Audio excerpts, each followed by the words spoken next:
Dear learners, welcome to STech. Today we will see the designing of DC-DC buck converter used to reduce the high voltage to lower voltage so that a high voltage supply can be used to control or power the low voltage device. So there is a DC voltage source. If the voltage source is having some fluctuations, then we can use this input side capacitor to reduce the fluctuations or filter out this fluctuation in the supply side. And then this is the DC-DC buck converter circuit. In this is the block diagram, and this is the actual circuit. You can see this is the actual circuitry, how the buck converter looks like. And then there is a load. So we will design this circuit in the MATLAB with the following ratings. We will use the DC supply as a 12 volt 7 ampere hour lead acid battery. Then we will not use this capacitor because the battery is already a constant, so we will not use this input side capacitor. We have a IGBT or MOSFET we can use here as a switch. Then there will be a diode and the inductor. The DC inductor will be of rating 3 millihenry, and the output capacitor, this capacitor is required to maintain the output voltage constant. So we will use a 1000 microfarad output capacitor, and then we will use a 2 ohms load. Okay, so we will design this circuit in MATLAB now. So we will delete this figure, and now we will just start designing the circuit. So first I will select a battery, double click on the screen and select a battery. We will use this specialized power system tools from the power system library. So just clicking it, we will get the battery. Then on double click, we will get different types of batteries. So we will use a lead acid battery of voltage rating 12 volt, capacity 7 ampere hour. Initial state of charge, let it be 80% or 100%, whatever you want, you can put. Let it put 80%. Battery response time 30 seconds. I am not changing it. Apply. Okay. Then we need a switch. So we will connect a MOSFET as a switch. So we will connect the MOSFET at the input terminals, and then we have to connect a diode. So we will connect a diode, and then we have to connect a inductor. So we will type series RLC branch, and from there we will make this branch type as inductor. If your inductor is having some resistance, then you can consider that also. Let me consider 0.02 ohm resistance of inductor and 3 millihenry inductance. So this makes our series RL circuit. This is the complete inductor.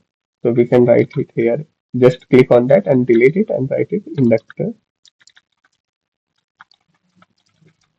So this is an inductor, and this is the switch. So we can either write MOSFET or switch, MOSFET or switch.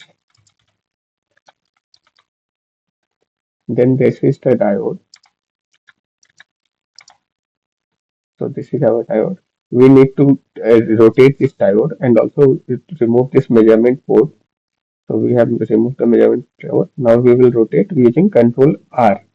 So it will rotate the diode in the desired direction. Then we will connect the dots to complete the circuit, and then the negative terminal will be connected here. And then we require the output capacitor. So we will just type here series RLC branch, and we will just make it RC. RC again to include some equivalence resistance of the capacitor, and then we will use the capacitance of 1000 microfarad, and then we will again press Ctrl R to rotate the direction, and then we will connect the inductor and the diode. Okay, and now we want to measure the output current, so we will connect a current measurement block in series with the load, and then we want to connect the load, so we will again type the series ILC branch, make the load of resistive, and load resistance is 2 ohms.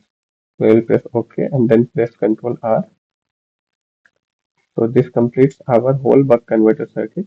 Now we require our output voltage measurement block, so we will measure the output voltage. So we can just connect this output voltage measurement block in parallel to our output load, and then we will connect a scope to see the graph.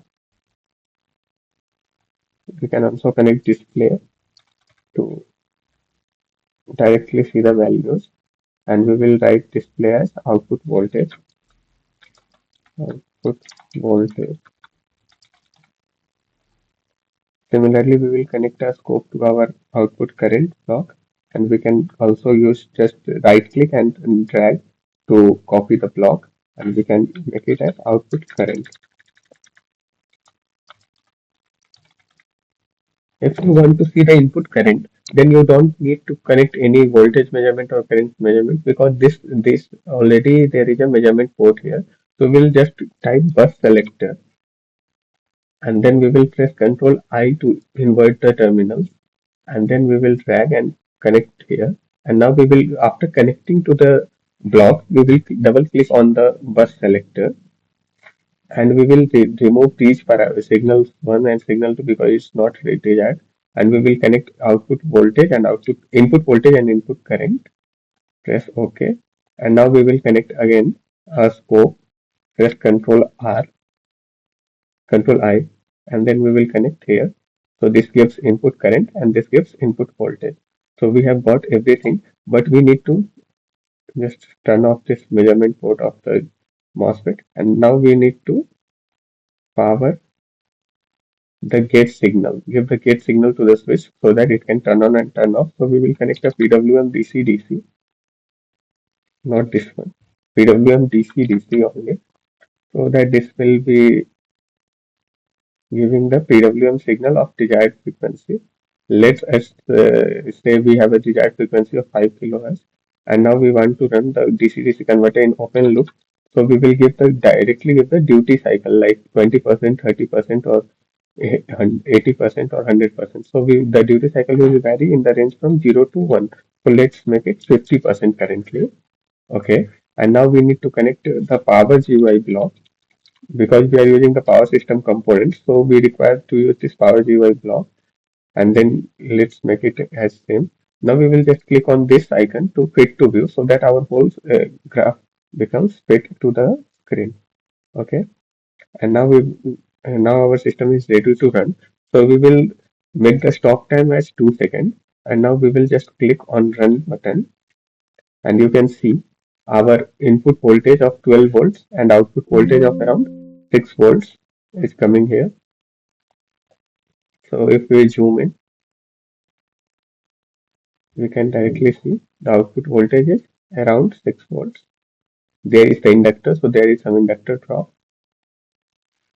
Okay, this completes our buck converter simulation.